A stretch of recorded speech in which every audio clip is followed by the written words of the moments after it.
Ready? Yes, ma'am. We are ready whenever you are ready. Okay, so I wanted to do my presentation so everybody could get a feel of like what I took from this class, what I learned, and my view about the 2012 election. I came into this class with already set views. Politics is a big deal in my family, so from a young age I've been an established Democrat. I voted Democrat in a few elections before this, so I kind of knew what I wanted, but I wanted this class to be able to be like, to strengthen my views, to have more of things like back up what I believed in. So that's what I used it for. One of my favorite things from this class was definitely Gary Boring. His article I thought was just absolutely great, so it was my favorite thing that we did all year. He taught me a lot about Reaganomics and about the economic turn that our country's been going through for the past 20 years. So I thought he was really interesting overall. My favorite thing about him was definitely the common good, because the common good is something that can benefit all of America, and it's what's best for all the people instead of one party, which is something that we're focusing more on now. So I really hope that our country reverts back to the common good instead of what we're seeing now, which is just polarization between the two parties. It just seems like, as in Washington, that everybody's looking for to go a liberal way or a conservative way instead of trying to compromise and meet in the middle, because that's what actually would benefit us as a country. The question that a lot of people want to ask is, will history repeat itself?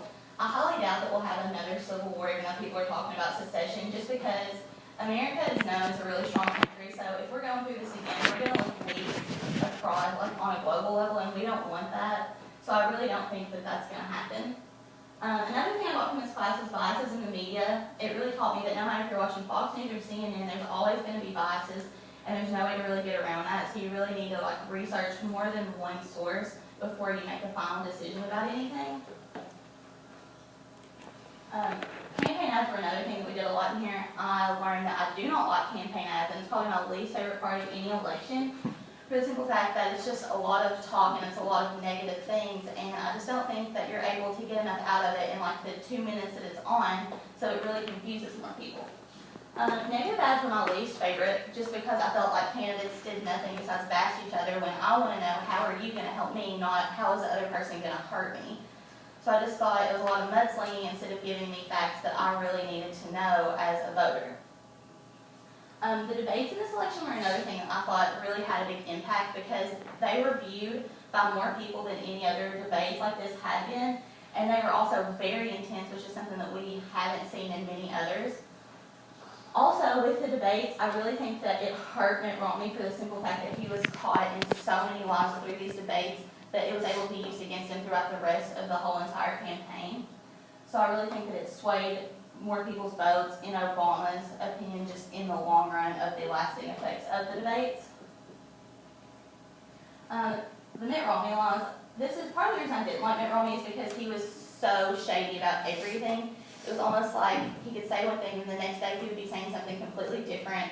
Like, he wanted to hide his income taxes, which I thought was just completely shady. So he was just very untrustworthy. The 47% was something that also really upset me, because it affects veterans, sick people, and elderly people that have paid in Social Security that deserve help back. So I thought that it was just really offensive, and it just really turned me off from Mitt Romney in general. Obama's selling point. Obama's very progressive, which is something that I think that our country needs. He's like for social issues, he's for equal pay for women, and he does a lot of things that our country really needs at this moment, instead of going backwards, which is what a lot of the conservatives have kind of mentioned doing, like with women's rights and stuff. He also engaged the younger audience in this election through social networking, which I thought was really cool, that he was able to relate to people our age on a new level and able to connect with us, just like even just get out and vote ads that he sent out. So I was really happy about that he was able to get young people so engaged. This class also taught me about swing states. It was something that I never paid attention to before, but really they hold a great emphasis on elections, like Ohio and like Virginia. They could have swayed, you know, if they would have turned out Romney, it would be a lot, but you know, it could have turned the whole election. So I thought that was really cool. Lilly Ledbetter Equal Pay Act. This is something I really felt strongly about by the end of this class, and it was something that really made me love Barack Obama, because he signed this. So it's obviously showing that he wants what's best for me as a woman, and he doesn't want women to get worth less than any man, which is something that is just so important. Also, his view on social issues was another great selling point for me. In this day and age, it's you know, not everybody is based on one religion, so I don't think that our country should be like led just on one thing that supports another. I think that, so I thought that was really important.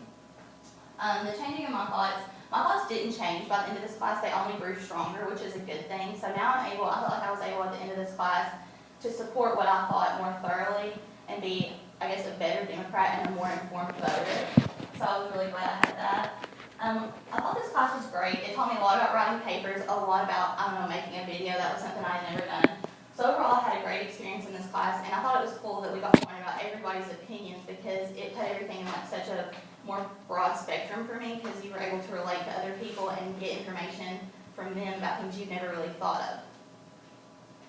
That's it. All right. Good job. Little happy face guy with freckles. All right. So questions for Emily. Questions or thoughts? I have a question. Yes, ma'am. I remember like at the beginning of the semester, you said that you're from a really conservative town. Mhm. Is that why? Like, is that why you know that you're not Republican? Well, my parents are divorced, so my mom and her whole side of the family are like huge Democrats, and my dad is like the most conservative human alive. So I grew up hearing both sides of it, and from my small town, it's the Bible Belt, and it's just like everything is just so, I don't know, it's like almost like degrading if you're for anything that's liberal, and I just don't like that. I think it's such a turn off to be that conservative. So when I was in about 8th grade, I met Mitch McConnell. Got to talk to him, and he actually turned me off from the Republican Party as a whole. So that is why I'm such a strong Democrat. What did Mitch McConnell say, or what was his demeanor that turned you It was off? when Hillary Clinton was thinking about running for president, and he bashed her for a good 30 minutes, and I actually think she is one of the most intelligent women in America. So I got to ask him a question after, and I was like, Hillary Clinton has been my role model since a young age, and he was like, get a new role model. And I was like, I don't like you at all. Yeah, good point. All right. Any other questions for Emily? Oh, all right, Emily. Well done.